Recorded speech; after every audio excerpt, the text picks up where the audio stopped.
ಹಿರಿಯ ಸ್ವಾತಂತ್ರ್ಯ ಹೋರಾಟಗಾರ ಮಂಗೇಶ್ ಪಾಟೀಲ್ ಅವರಿಗೆ ಹಳಿಯಾಳ ತಾಲೂಕಿನ ಮಂಗಳವಾಡದಲ್ಲಿ ಜಿಲ್ಲಾಡಳಿತದಿಂದ ಸನ್ಮಾನಿಸಿದ ಜಿಲ್ಲಾಧಿಕಾರಿ ಲಕ್ಷ್ಮೀಪ್ರಿಯ ಕೆ.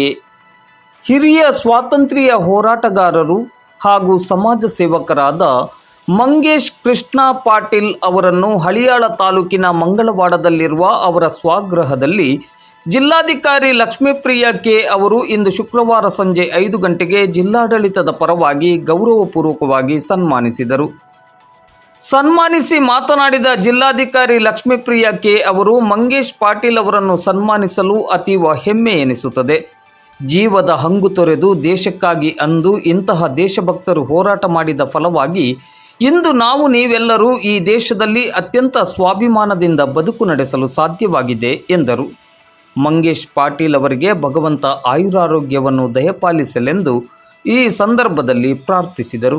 ಸನ್ಮಾನ ಸ್ವೀಕರಿಸಿದ ಬಳಿಕ ಮಂಗೇಶ್ ಪಾಟೀಲ್ ಅವರು ಜಿಲ್ಲಾಡಳಿತಕ್ಕೆ ಹಾಗೂ ತಾಲೂಕಾಡಳಿತಕ್ಕೆ ಕೃತಜ್ಞತೆಗಳನ್ನು ಸಲ್ಲಿಸಿದರು. ಈ ಸಂದರ್ಭದಲ್ಲಿ ತಹಶೀಲ್ದಾರರಾದ ಪ್ರವೀಣ್ ಹುಚ್ಚಣ್ಣವರ್, ತಾಲೂಕ್ ಪಂಚಾಯತ್ ಕಾರ್ಯನಿರ್ವಹಣಾಧಿಕಾರಿ ಪರಶುರಾಮ್ ಗಸ್ತಿ ಹಾಗೂ ಸ್ಥಳೀಯ ಗ್ರಾಮ ಪಂಚಾಯತ್ ಅಧಿಕಾರಿಗಳು ಮತ್ತು ಸ್ಥಳೀಯರು ಉಪಸ್ಥಿತರಿದ್ದರು.